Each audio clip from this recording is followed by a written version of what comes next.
긴 시간 해주셔서 감사드립니다. 네. 네, 반갑습니다. 오늘은 또 AWS 리인벤트 2021에서 따끈따하게 새로 나온 데이터베이스 분석 그 관련 기능들, 신규 서비스들 같이 알아보는 시간 갖도록 하겠습니다. 네, 같이 나오신 분 김기영님입니다. 네, 안녕하세요. 네, 안녕하세요. 네, 반갑습니다. 네, 자기소개 잠깐 해주시죠. 예, 안녕하세요. 저는 AWS에서 어널리틱스 관련 SE 롤을 맡고 있고요. 성무님하고 유사하게 저희는 이제 어널리틱스 관련 서비스들만 주로 다루는 스페셜리스트 롤을 가지고 있습니다. 네, 오늘 뭐 이렇게 사실 원래 이제 분석 전문이신데 제가 이렇게 데이터베이스도 같이 이제 좀 부탁을 드렸어요, 그죠? 그래서 네, 이제 그 어떤 좀 기영님 보시기에 야 이건 진짜 내가 꼭 소개를 해야 되겠다 이런 세션들 위주로 조금 안내해 주시면 좋을 것 같아요. 네, 알겠습니다. 오늘 저희가 아침에 있었던 것 같아요. 저희 어널리틱스 관련돼서는 리더십 세션이 있었고요. 라울 파탁이 있었는데 거기서 굉장히 많은 얘기들이 나왔고, 사실 그 전에 아담 세션에서 나왔던 거죠. 석찬님이 어제 말씀 주셨는데 한 개도 두 개도 세 개도 아닌 네 개 서버리스 온디맨드 서비스가 나왔습니다. 사실 이거 나오니까 저희 동료 중에 한 분이 왜 5개가 아니시고 오픈서치는 뭐 그런 얘기도 했는데 내년에 한번 나오길 기대해 봅니다. 네, 곧 기대합니다, 저도. 네. 지금 보시면 저희가 글로라던가 아테나 혹은 뭐 퀵사이트, 레이크 포메이션 같은 경우는 이미 저희가 서버리스로 제공해 드리고 있었어요. 이번에 그렇죠? 레드시프트랑 EMR, MSK 그리고 키네시스 온디맨드기는 하죠. 이게 이런 제품군들이 추가되면서 어널리틱스 관련된 거의 모든 제품들이 서버리스 관련 기능이 추가됐고요. 전에 사용하시던 것보다 한층 편하게 사용하실 수 있지 않을까 싶습니다. 이번에 추가된 걸 보면은 서버리스가 가장 눈에 띄기는 하고요. 그래서 레드시프트, MSK, EMR 서버리스가 있고, 키네시스 같은 경우에는 온디맨드로 추가가 됐습니다. 레이크 포메이션 같은 경우에는 스토리지 API가 새로 나왔는데, 얘는 사실은 작년에 이제 프리뷰로 나오고 한 1년 정도 저희가 다듬은 이후에 이번에 GA가 됐고요. 맨 아래쪽에 아테나 같은 경우에는 저희가 에이시드 트랜잭션 같은 경우에는 보통 3가지가 있죠. 후드가 있고 델타가 있고 그리고 아이스버그가 있는데, 아파치 그렇죠. 아이스버그를 이용해서 아테나에서 에이시드 트랜잭션 구현이 가능합니다. 뭐 레코드 레벨의 업데이트라든가 딜리트 혹은 인서트가 가능하고요. 굉장히 편하게 아테나만을 가지고도 이런 기능들을 수행할 수 있습니다. 오른쪽을 보시면 이제 데이터베이스인데요. 그러니까 여기 나온 것들은 여태까지 지금까지 나온 기능들일 것 뿐이고요. 이후에 아마 좀 더 공개가 많이 되지 않을까 싶은데, 일단 데브옵스 그룹 같은 경우에는 아까 AI 쪽에도 껴 있었는데 이게 RDS 쪽에도 끼는 게 맞지 않을까 싶어 하고 넣었고요. 그쵸. 서로 막 이러고 있습니다. 데브옵스 그룹 같은 경우에는 RDS에서 어떤 문제가 생겼을 때 진단이 사실 어렵죠. 그러니까 RDS가 특성상 데이터베이스다 보니까 한번 문제가 일어나면은 파급이 되게 여러 군데 퍼지잖아요. 그러다 보니까 빠르게 문제를 진단하고 해결하는 게 좀 중요한 역할 중에 하나인데, 데브옵스 그룹 같은 경우에는 자동으로 이제 이슈가 생겼을 때 이거를 감지하고 진단하고 가능하면은 이제 해결까지 하는 기능입니다. 그래서 사용자들이 굉장히 편하게 안심하고 쓸 수 있는 기능이 아닐까 싶습니다. 그리고 다이나모DB 스탠다드 인프리쿼트 SS 같은 경우는 새로운 테이블 클래스고요. 제가 좀 이따 다시 한번 설명을 드리도록 하겠습니다. RDS 커스텀 같은 경우는 제가 데이터베이스를 RDS 형식으로 제공해 드리고 있는데, 저희가 굉장히 편하게 쓸 수 있도록 많은 제어를 해드리고 매니지먼트를 하고 있는데, 예를 들어서 어떤 걸 좀 바꿔야 돼. 이럴 경우에는 저희가 RDS에서 조금 어렵기는 해요. 그래서 그럴 경우에는 EC2에 깔아서 쓰거나 하는데, 이제 그 중간이죠. EC2에서 깔아서 쓸 때는 우리가 다 이제 매니지먼트를 해야 되잖아요. 그렇기 때문에 약간은 좀 버든이 있는데, 그럴 경우에는 RDS 커스텀으로 이제 약간 쉐어해서 하는 방식으로 하는데, 이것도 잠시 후에 다시 얘기 드리도록 하겠습니다. 네. DMS 플릿 어드바이저 같은 경우에는 보통은 DMS는 이렇게 많이 쓰죠. 그러니까 우리가 가지고 있는 온프레미스의 데이터베이스라던가 혹은 내가 가지고 있는 데이터베이스를 AWS로 마이그레이션 할 때 저희가 보통 2가지 툴을 많이 쓰죠. SCT라는 것과 DMS를 쓰는데, SCT 같은 경우에는 스키마를 컨버전 할 때, 예를 들어서 테이블을 이제 이기종이라고 하면은 데이터 타입도 달고 그럴 거잖아요. 자동으로 컨버전 해주고요. DMS 같은 경우에는 다운타임 없이 데이터베이스를 무중단으로 AWS로 마이그레이션 할 수 있는 기능을 제공해 주는데요. DMS 플릿 어드바이저 같은 경우에는 이렇게 보시면 될 것 같아요. DMS로 만약에 마이그레이션 할 거야 라고 하는 경우에는 계획을 세우셔야 되잖아요. 그럼 이건 어떻게 하고 계획을 세워야 되는데, 계획 세우는 것도 사실은 쉽지 않죠. 데이터베이스라는 게 워낙 중요한 자원이다 보니까 굉장히 계획을 세우는데도 오래 걸리고 실행도 오래 걸리는데 그런 계획들을 얘가 자동으로 좀 타겟 데이터베이스에 맞춰서 계획들을 세워줍니다. 그래서 손쉽게 마이그레이션을 하실 수 있고요. 이런 것들은 좀 전문가가 필요한데 전문가 없이 그리고 서드파티 툴이 없이도 실행할 수 있게 손쉽게 지원해주는 툴입니다. 네.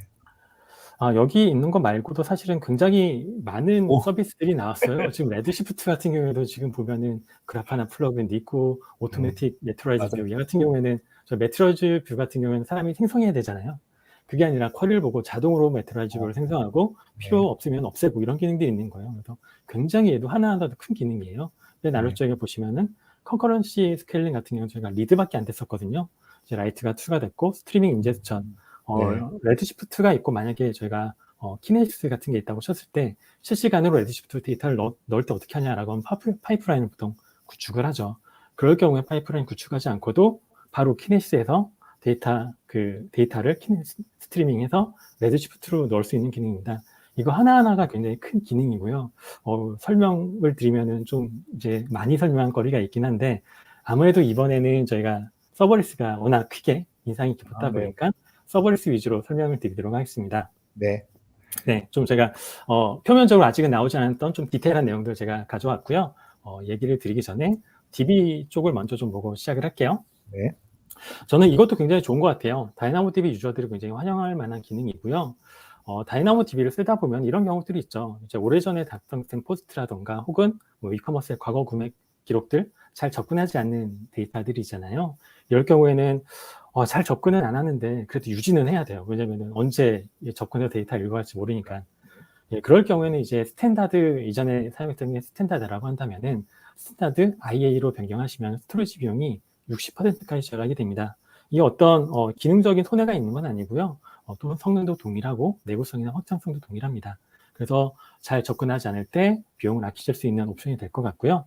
그리고 한번 프로비저닝이 아니죠. 스테이블 생성하셨을 때 스탠다드로 생성하시면 그냥 쭉 가신 건 아니고요. 만약에 원하신다라고 한다면은 스탠다드 IA로 변경 가능하시고 30일 동안 2번 변경하실 수 있습니다. 네. 네, 여기서 한 가지 보셔야 될 게 있는데 그 맨 아래쪽에 리드라 라이트 같은 경우에는 스탠다드 비용에 비해서 25% 정도 비용이 더 나가요. 그래서 이런 것들 잘 보시면서 스탠다드 IA 혹은 스탠다드를 선택하시면 될 것 같습니다. 그 다음은 RDS 커스텀인데요. 이런 경우들이 있죠. RDS 사용하는 경우는 되게 좋은데 가끔 데이터베이스 관리자가 운영 환경이나 혹은 데이터베이스에 접근해서 뭔가를 바꿔야 될 때가 있어요. 레거시 프로그램에서 뭔가를 옵션을 바꿔야 된다던가 이럴 경우에는 그런 게 필요한데 RDS 같은 경우는 저희가 물론 이제 옵션을 제공해 드리고 있긴 합니다만 그런 게 없을 수 있는 경우도 있습니다. 그래서 그런 경우에는 과거에는 EC2에 그 데이터베이스를 깔아서 커스터마이즈가 가능하게 하는 것들이 있는데 좀 아쉬운 게 뭐냐면은 관리, 매니지먼트도 다 스스로 하셔야 돼요. 그래서 이제는 시간이 좀 들어가고 약간 소모적인 작업들인데 RDS 커스텀 같은 경우에는 이제 중간적인 거죠. 이제 이런 시간 소모적인 작업들은 여전히 자동화가 되고 그리고 만약에 특별한 패치를 적용해야 된다던가 레거시 프로그램을 지원하기 위해서 어떤 걸 바꿔야 된다 하는 경우에는 RDS 커스텀으로 그런 부분들을 해결하실 수 있게 됩니다. 그래서 필요하시다고 한다면은 RDS 커스텀을 사용하시면 되고 제가 지난 10월이죠. 석차님이 네. 그 블로그를 쓰신 거로 기억하는데 RDS 커스텀 오라클이 발표가 됐고 이번에 RDS 커스텀 for SQL 서버가 발표가 됐습니다. 그래서 필요하신 분들은 이런 것들을 사용하시면 될 것 같네요. 네, RDS 쓰시는 분들이 이제 항상 묻는 질문이 쉘로 어떻게 접근해요? 막 이렇게 물어보시는. 예, 맞아요. 쉘 접근 안 되죠. 근데 이제 이 커스텀이 이제 오라클 같은 경우도 이제 쉘로 접근할 수 있고, 이제 SQL 서버 같은 경우는 이제 RDP로 리모트 데스크탑으로 접근할 수 있더라고요. 네. 네, 맞습니다. 그래서 굉장히 어찌 보면은 자유를 누리면서도 귀찮은 그렇죠? 일들은 다 바뀌어버리는 그런 네. 게 될 것 같습니다. 네. 네. 그럼 좋은 데이터베이스는 선택사항인 여기까지 것 하고요. 네. 예, 맞습니다. 굉장히 좋은 선택사인 것 같고요. 이제 분석으로 잠깐 넘어가 볼게요. 이제 본격적으로 얘기를 드리기 전에 제가 두 가지 케이스를 먼저 볼게요. 키네시스 데이터 스트림에서 흔히 나타나는 케이스들인데 생각해보면 이게 키네시스만이 아니라 사실 일반적인 케이스이긴 합니다. 키네시스는 보통 이제 캐퍼시티를 샤드 단위로 측정을 하잖아요. 샤드당 1메가인데 지금 보면 이제 가운데 한 8시 정도를 보면은 이제 피크를 치는 거죠. 이 네. 피크에 맞춰서 지금 이제 프로비저닝을 해놓은 거예요. 이제 녹색 선을 보시면 그러면 이제 모든 트래픽들이 잘 처리가 되겠죠. 이제 피크 타임에도 그에 맞게 캐퍼시티가 잘 돼 있다 보니까. 근데 대부분의 케이스는 피크 타임에는 데이터가 많이 들어오지만 그 이외의 시간은 그렇게 많이 들어오지 않아요. 그래서 여기서 이제 핑크를 보시면은 그 이외의 시간의 비용이 약간은 이제 낭비가 되는 거죠. 어찌 보면 좀 아깝죠. 이제 두 번째 케이스 같은 경우에는 이제 적정량으로 프로비저닝을 해놓은 거예요. 캐퍼시티를 맞춰놨는데 갑자기 트래픽이 치고 들어 올라오는 케이스입니다. 이런 경우 생각보다 많죠. 그래서 이런 경우에는 보통 이제 트래픽이 이렇게 올라갔는데 한 6시에서 7시 사이에 보면 올라갔죠. 근데 캐퍼시티가 그에 따르지 못하기 때문에 이런 경우에 스로틀링이 걸리고 처리가 좀 늦어지는 게 들어있습니다. 이런 경우에는 아마 관리하시는 분들 굳이 뭐 키네시스가 아니라도 뭐 클러스터를 관리한다던가 뭐 카프카라던가 이런 쪽에서도 흔히 겪는 문제 중 하나가 아닐까 싶습니다. 자, 그래서 저희가 이제 들고 왔습니다. 예, 키네시스 데이터 스트림 온디맨드고요. 앞에 두 가지 케이스를 보시면은 두 개 다 데이터 양의 관계가 있어요. 얘 같은 경우는 데이터 양을 보면서 캐퍼시티를 이제 자동으로 늘리는 거예요. 그래서 관리를 별도로 하지 않아도 알아서 그 데이터를 처리할 수 있게 만들고요. 저희가 이제 프로비전드 방식이라고 이제 이전에 사용하시던 걸 이제 부르게 됐는데, 얘 같은 경우에는 그러면 과거와 차이가 있냐라고 하면 경험의 차이가 전혀 없어요. 그래서 기존에 사용하시던 방식 그대로 사용이 가능합니다. 그리고 성능도 다 동일하고요. 가용성도 동일하고 내구성도 동일합니다. 비용은 좀 차이가 있어요. 비용은 좀 차이가 있는데 저희가 스루풋으로 비용을 책정을 하고 이건 좀 이따 다시 얘기를 드릴게요. 이게 저희가 데이터가 들어오면은 샤드가 이제 더 늘어나게 되는 거죠. 이제 스플릿이라고 부르는데 그 과정을 지금 잠깐 도식화한 거고요. 1분 때 보시면 0.4메가, 샤드가 2개인데 0.4메가씩 들어오는데 내부적으로 온디맨드가 스레시홀드가 50%로 걸려 있어요. 그래서 지금 샤드 하나가 1메가가 쓰기가 가능한데 50%니까 0.5메가겠죠. 2분 때를 보시면은 얘 같은 경우에는 0.6메가씩으로 바뀌었죠. 그러면 저희가 온디맨드가 1분간 그 데이터를 콜렉팅해요. 그래서 얘가 지금 더 늘려야 되겠다고 판단이 되면은 3분, 4분, 5분 때 보면 이제 늘어난 걸 보실 수 있고요. 이제 4개로 늘어나서 0.3메가씩 안정적으로 데이터를 처리하는 거 보실 수 있어요. 그러니까 1분 동안 데이터를 콜렉팅하고요. 샤드가 늘어나는 거는 3분에서 15분 정도가 걸립니다. 최대. 비용 같은 경우에는 저희가 아까 스루풋으로 측정이 된다 그랬는데요. 이제 수신하는 기가바이트당 용량, 그리고 송신하는 기가바이트당, 그리고 온디맨드로 운영되는 스트림당 비용이 나갑니다. 아래쪽으로 보시면 다른 기능들은 이전에 사용하셨던 키네시스랑 이제 별반 다르지 않고요. 이네스드, 펜아웃이라던가 혹은 리텐션 기간에 따른 비용은 유사하게 책정이 됩니다. 그래서 얘 같은 경우에는 스플릿이 되면 샤드가 늘어나면 비용이 늘어나는 거라고 생각을 하시지 않아도 되고요. 거기서 데이터량에 따라 다르기 때문에 데이터가 많아지면 그만큼 비용을 내고요. 데이터가 줄어들면 샤드 양에 상관없이 비용도 줄어든다라고 보시면 될 것 같습니다. 그리고 얘도 마찬가지로 한번 이제 프로비저닝을 하실 거잖아요. 프로비전드 방식 혹은 온디맨드 방식 한 가지만 쓰셔야 되는 건 아니고요. 스트림당 24시간당 2번의 전환이 가능합니다.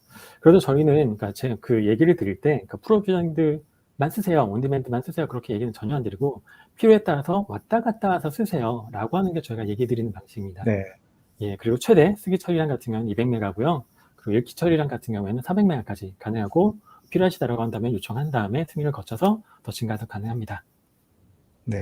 사실 이제 키네시스 같이 실시간으로 데이터가 막 들어오는 거를 사실 이런 이제 뭐랄까요, 뭐 온디맨드, 그러니까로 빨리 이렇게 캐패시티를 바꾼다는 게 참 쉬운 게 아닌데 사실 다이나모DB도 이제 온디맨드 기능이 이제 생기고 그래서 여기도 이런 게 생겨서 굉장히 도움이 많이 될 것 같아요. 예, 맞습니다. 이제 과거에는 이제 매트릭을 걸고 스크립트 짜고 그렇죠. 이게 되는 안 보고 그런 식으로도 사용하시는 분들 많이 있거든요. 이제 이 방식을 쓰시면 한결 좋아질 것 같고요. 그래서 두 개를 비교해 보면 결국에는 트래픽이 일반이 되냐 아니면은 좀 예측할 수 없느냐, 혹은 샤드를 엄격하게 제어하느냐, 아니면 캐퍼시티에 관계없이 비용을 좀 절감하느냐, 이거에 따라 달라질 것 같아요. 그래서 내가 어느 정도 트래픽을 좀 예측할 수 있어라고 할 경우는 프로비전드 방식이 좀 더 유용하고요. 아니야, 나는 좀 이런 게 어려워. 트래픽 얼마 될지 모르고 캐퍼시티 관리보다는 좀 비용도 아끼고 싶고 캐퍼시티 관리도 좀 덜 하고 싶어라고 하는 경우에는 온디맨드가 좀 더 적당할 것 같습니다. 네. 온디맨드가 비쌀 것 같지만 그렇지 않을 것 같네요. 오히려. 예, 맞아요. 아까 이제 스루풋이기 때문에 이제 그렇죠. 네. 생각하시는 것보다 전혀 비싸진 않습니다.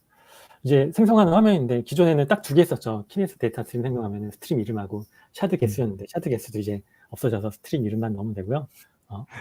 그리고 여기서 보면은 이게 숫자 넣는 것도 이걸 이게 뭘 2를 넣을까 3을 넣을까 이런 건 굉장히 그랬는데. 네, 맞아요. 그럼 굉장히 많이 물어보세요. 이거 몇 개 넣어야 돼?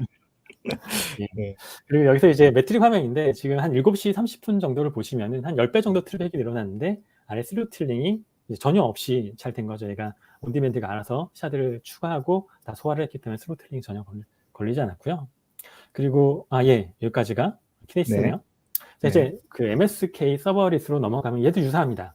네. 얘도 이제 들어오는 용량에 따라서 클러스터를 즉시 확장하고 스토리지도 확장하고 굉장히 좋은 기능인데 파티션도 알아서 관리를 해줘요.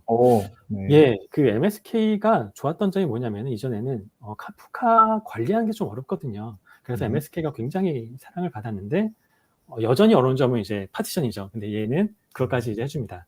그래서 유사하게 이제 용량에 따라서 클러스터가 늘고 줄고 하는 게 가능하고요. 파티션까지 관리해주기 때문에 굉장히 유용하게 쓰실 수 있을 것 같고요. 마찬가지로 비용은 스루풋 그리고 클러스터, 파티션, 스토리지에 따라 책정을 합니다. 그래서 제가 얘기 드렸던 이제 서버리스의 개념이 얘도 그대로 적용되기 때문에 유사하다라고 보시면 될 것 같아요. 얘가 네. 정말 많은 분들이 기다리셨고 저희도 엄청나게 많은 공을 들였던 서비스인데요. 레드시프트 서버리스입니다. 저 레드시프트가 정말로 엄청나게 발전을 많이 한 게 최근 3년만 하더라도 기능들이 추가된 게 정말 많아요. 이게 제가 보기에는 거의 정점을 찍는 기능이 아닐까 싶은데요. 서버리스 같은 경우는 이전에는 이렇게 했죠. 레드시프트를 쓰려고 하면은 인스턴스 타입 못 써야 돼요. 클래스 타입, 그리고 노드를 몇 개 써야 되나요? 이런 것들을 항상 물어볼 거 물어보세요. 많았죠. 맞아요. 그러면 저희는 이렇게 대답을 하죠. 워크로드를 한번 테스트 해보시고 그거에 맞게 책정을 하세요. 그러면 시간 걸리죠. 이제 그러실 필요가 없어진 거죠. 레드시프트 서버리스 같은 경우에는 쿼리를 실행을 할 때 그 쿼리에 맞게 저희가 컴퓨팅을 할당을 해드려요. 그래서 작은 네. 쿼리는 작게, 큰 쿼리는 크게. 그래서 항상 빠른 속도를 내게 해드리고요. 그리고 레드시프트 이전에 가지고 계셨던 모든 기능들 다 사용 가능하고 얘도 마찬가지로 사용만큼만 비용을 지불하는 형식입니다. 얘가 좋은 점은 데이터 웨어하우스를 이미 잘 아시고 잘 쓰시는 분들은 얘를 굳이 쓰세요라고 제가 얘기를 드리진 않지만 뭔가 좀 관리적인 면이 어렵다. 그리고 데이터 웨어하우스 잘 모르고 이런 분들은 좀 알아서 잘 했으면 좋겠다라고 하는 분들한테 추천드리고요. 그리고 이거는 정말 서버리스에 다 공통적이죠. 워크로드를 예측하기 어려울 때 갑자기 누군가가 큰 쿼리 빵 하고 터뜨리면은 굉장히 어려워지잖아요. 그런 거면 알아서 다 대응이 되죠. 이제 아까 여기서 이제 보셔야 되는 건 동적 컴퓨팅과 이제 사용한 만큼 지표를 가장 눈에 띈다고 얘기 드릴 수 있는데 저희가 이번에 비용 그리고 컴퓨팅 쪽에 RPU라는 단위를 저희가 도입을 했어요. RPU가 뭐냐면은 제가 좀 이따 설명을 드릴 텐데 RPU 하나를 쓰면은 뭐 한 개만큼 성능이 나고 30개를 쓰면 30개만큼 성능, 128개, 256개, 512개 이렇게 성능 그 비용 필요한 컴퓨팅에 따라서 RPU를 이제 배정을 하는 거고요. 그리고 RPU를 초당 얼마나 썼는지에 따라서 비용이 나오게 됩니다. 하나의 RPU가 지금 2VCP의 16기가 메모리고요. RPU는 레드시프트 프로세싱 유닛을 줄여서 RPU라고 부릅니다. 비용 같은 경우는 굉장히 싸죠. 1RPU 시간당 50센트예요. 굉장히 이렇게 싸네? 라고 이제 저는 생각이 들었는데 그래서 초당 사용한 비용을 1시간으로 이제 합산해서 저희가 비용을 청구를 하게 됩니다. 나머지들은 거의 비슷해요. 사용자 스냅샷 이전에도 있었던 거고요. RMS라고 불리는 레드시프트 관리용 스토리지 저장 얼마나 했는지 S3 비용이죠 사실은 똑같은 비용이 나가고요. 그리고 비용 시나리오를 보시면은 이게 RPU 단위인데 그러면은 쿼리를 실행하면 트랜잭션이 발생을 하잖아요. 그 트랜잭션당 이제 비용이 나오게 되는 거죠. 초당 사용 비용이 나오고 최소 60초가 됩니다. 그리고 부트 스트랩이라던가 자동으로 이제 실행되는 것들은 저희가 비용을 청구하고 있지는 않고요. 당연하게 저희가 코스트 컨트롤 기능도 들어가 있고요.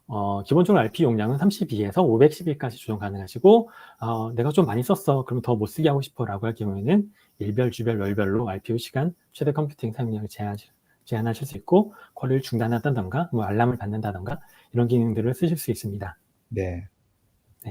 이것도 화면 좀 캡처를 해본 건데요. 지금 보면 이제 왼쪽에 이제 서버리스인데 기존에 우리가 노드를 타입을 선택을 하고 몇 대 쓸 거야 노드 개수 선택하는 게 없어졌죠. 그냥 생성만 하면 돼요. 한번 생성해 봤더니 한 5분 정도면 생성되더라고요. 생성 속도도 굉장히 빠르고 생성이 되면은 엔드포인트가 나옵니다. 그러면 바로 붙어서 쓰거나 혹은 쿼리 에디터 제가 제공해 드리는 쿼리 에디터에서 붙어서 쓰시는 게 가능합니다. 서버리스 같은 경우는 한 그 리전에 한 어카운트당 한 개만 생성하실 수 있고요. 그러면 엔드포인트가 나오기 때문에 그대로 쓰실 수 있습니다. 지금 왼쪽이 제가 RPU 캐퍼시티 화면과 아래쪽에 보시면은 제가 그 캐퍼시티 만약 200개 썼는데 네가 10초를 썼어. 그럼 2000이잖아요. 이렇게 최종적으로 하면 이제 합산되는 그 값들이 나온 거고요. 오른쪽에 보시면은 제가 쿼리에 대한 이제 모니터링 화면인데 기존에 제공해 드렸던 것과 이제 별반 차이가 없이 제공해 드리고 있습니다. 네. 이게 지금 그 캐퍼시티 그를 설정한 화면인데 지금 200으로 설정한 다음에 한번 잡아봤고요. 아래쪽에서는 아까 얘기 드렸던 코스 컨트롤 기능, 데일리, 일별, 주별, 월별로 어느 정도 쓰면은 어느 정도 액션을 취해서 캔슬한다던가 알람한다던가 그런 것들을 캡처해 본 겁니다. 그래서 서버리스를 사용을 할 때 이제 걱정되는 부분들이 비용이라던가 혹은 내가 얼마나 쓸까인데 이런 부분들까지도 코스 컨트롤을 굉장히 쉽게 할 수 있게 되는 거죠. 네, EMR 서버리스인데요. 그러니까 EMR 서버리스도 이제 다 이제 서버리스 계열입니다. 이제 제가 앞에서 계속 설명드렸잖아요. 이제 서버리스 계열들은 이제 굉장히 유사한 특징들을 가지고 있게 되는 거죠. 이제 서버리스에 대해서 어떤 컨셉이구나라는 건 다 이해가 되실 것 같고요. 얘도 똑같습니다. 관리할 클러스터가 없어서 굉장히 쉽게 쓸 수 있고요. 오른쪽 위쪽에 그림을 보시면은 이제 딱 비교가 되실 것 같아요. 이전에 쓰시던 방식을 EMR1 EC2라고 할게요. 물론 EMR1 EKS도 있긴 합니다만 그거는 여기서 다루지는 않겠습니다. EMR1 EC2를 보면은 이렇게 되는 거죠. 내가 어떤 클러스터 타입을 인스턴스 타입을 쓸 거고 몇 대 쓸 거야 라는 것들을 일단 정하게 되죠. 그런 다음에 클러스터를 생성을 하고 거기에 잡을 실행시킵니다. 예를 들어서 스팍 잡을 실행한다던가 혹은 하이브 잡을 실행한다던가 그렇게 되는 거죠. 그런 다음에 잡이 다 끝나면 얘 이제 터미네이션 하는 거죠. 이렇게 네 가지 과정이 거친다고 볼 수 있는데 이제 EMR 서버리스로 가면은 딱 두 개로 이제 줄어듭니다. 크리에이션 어플리케이션 같은 경우는 어떤 거냐면은 두 개입니다. 내가 예를 들어서 EMR 6.4를 쓸 거야. 이런 것들만 정하시면 돼요. 그럼 나머지 이제 당연히 자동으로 다 되는 거고요. 원하신다면 내가 프리 이니셜라이즈로 예를 드라이버 몇 개 쓸 거야, 뭐 20 쓸 거야, 그리고 워커를 뭐 100 쓸 거야 이런 것도 가능합니다. 옵션으로. 그런 다음에 어플리케이션이 생성이 되면은 잡 서브밋하고 서브밋 끝나서 잡이 다 끝나면 자동으로 얘는 이제 다 죽는 거죠. 그러면은 사용한 동안만 비용이 나가게 되고요. 그래서 뭐 많이들 예상하셨겠지만 비용 같은 경우에는 오른쪽 아래 보시면은 내가 사용한 CPU, 메모리 그리고 스토리지에 따라서만 비용이 나갑니다. 이전에는 클러스터가 이제 프로비저닝 됐기 때문에 인스턴스 비용은 켜져 있는 동안 나가게 되는데 얘는 이제 그런 것들이 없을 거고 스팍 잡을 생각해 보신다면 다이나믹 얼로케이션을 할 때는 동적으로 자원이 붙었다가 떨어졌다는데 떨어진 다음에 얘는 유휴 자원이잖아요. 그럴 때도 비용이 나가게 되는데 얘는 이제 비용이 안 나가게 되는 거죠. 네, 그럼 지금까지 서버리스를 소개시켜 드렸고요. 그 레이크 포메이션을 마지막으로 이제 소개시켜 드리겠습니다. 얘 같은 경우에는 새로운 스토리지 API인데요. 세 가지 기능이 한꺼번에 출시가 됐고요. GA가 됐습니다. 첫 번째는 ACID 트랜잭션을 지원하는 거번드 테이블이고요. 두 번째는 로우 레벨 필터링, 로우 레벨 수준의 보안이죠. 그리고 세 번째는 백단에서 자동으로 돌아가는 스토리지 최적화 기능인데요. 거번드 테이블 같은 경우에는 어떤 거냐면요. S3 테이블 쓰다 보면 이런 경우 많죠. 같은 테이블에 결국은 S3잖아요. 라이트를 한다던가 혹은 딜리트를 한다던가 뭔가를 할 때 동시에 여러 사람이 작업을 하게 되면 오류가 발생하게 되죠. 이런 경우에는 좀 약간은 어려운 경우가 생기는데 이제 이런 경우로 ACID 트랜잭션이 생기기 때문에 예방을 할 수 있는 거죠. 여러 명이 동시에 데이터를 써더라도 안전하고요. 물론 같은 테이블 그리고 내가 만약에 옛날에 가지고 있던 데이터에 접근하고 싶어 내가 어떤 데이터를 오버라이트 했는데 이전 데이터를 접근하고 싶어 라고 할 경우에는 타임 트래블이라는 경우로 타임 트래블이라는 기능을 이용해서 이전에 있던 데이터들도 접근할 수 있습니다. 로우 레벨 수준의 보안 같은 경우에는 기존에 저희가 데이터 레벨, 테이블, 컬럼 수준의 보안을 다 제공해 드렸고요. 이제 로우 레벨 수준의 보안을 제공해 드리고 있어요. 그래서 어떤 한 테이블에 예를 들어서 어떤 사람은 이 로우를 보면 안 돼. 어떤 사람은 이 로우를 봐야 돼. 이럴 경우에 과거에는 뷰를 따로 만들어서 뭐 이 뷰는 A 사람에게, 이 뷰는 B 사람에게 이렇게 제공해 줬었는데 이제는 그러실 필요 없이 한 테이블에서 외열절만 간단히 작성을 하셔서 A 사람은 이거 볼 수 있어. A 사람은 뭐 이거 못 봐. 이런 식으로 로우 레벨 수준의 보안을 제공해 드릴 수 있습니다. 그리고 마지막이 스토리지 최적화인데요. 스몰 파일 이슈는 아마 S3 테이블 쓰신 분들 많이 겪으실 거예요. 왜냐면은 작은 파일들이 생기면은 스토리지가 성능이 떨어지거든요. 그래서 이런 경우에 보통은 컴팩션이라는 과정을 거쳐서 큰 파일로 합치는 과정을 하는데 보통 매뉴얼로 진행을 합니다. 얘 같은 경우에는 이제 그 작업을 자동으로 진행을 하는 거고요. 작은 파일이 많이 생겼네 할 경우에 자동으로 큰 파일로 컴팩션해서 스토리지를 항상 최적화해서 좋은 성능이 나도록 하는 기능입니다. 예, 여기까지가 제가 소개해드리는 내용이고요. 제가 시간이 20분이다 보니까 좀 넘기긴 했네요. 예, 좀 빠르게 설명드렸는데 저도 1월에 진행되는 웨비나에서 좀 더 많은 기능을 소개해드릴 수 있을 것 같습니다. 네, 아우, 너무 짧은 시간에 임팩트 있게 전달해 주셔서, 그리고 또, 굉장히 이제 나오긴 했는데 좀 궁금했어요. 어떻게 가금도 하는지, 또 어떻게 이제 우리가 사용을 할 수 있는지 이게 궁금했었거든요. 근데 서블리스 각각 서비스들, 그 분석 서비스들, 새로 나온 것들 잘 소개해 주셔서 감사드립니다. 네, 감사합니다. 기영님, 그, 다음에 또 이렇게 좀 알차게 또 준비해서 또 한번 만나도록 하죠. 네, 알겠습니다. 다음에 좀 더 많이 준비해서 만나도록 하겠습니다. 오늘 불러주셔서 감사합니다. 네, 감사합니다. 감사합니다.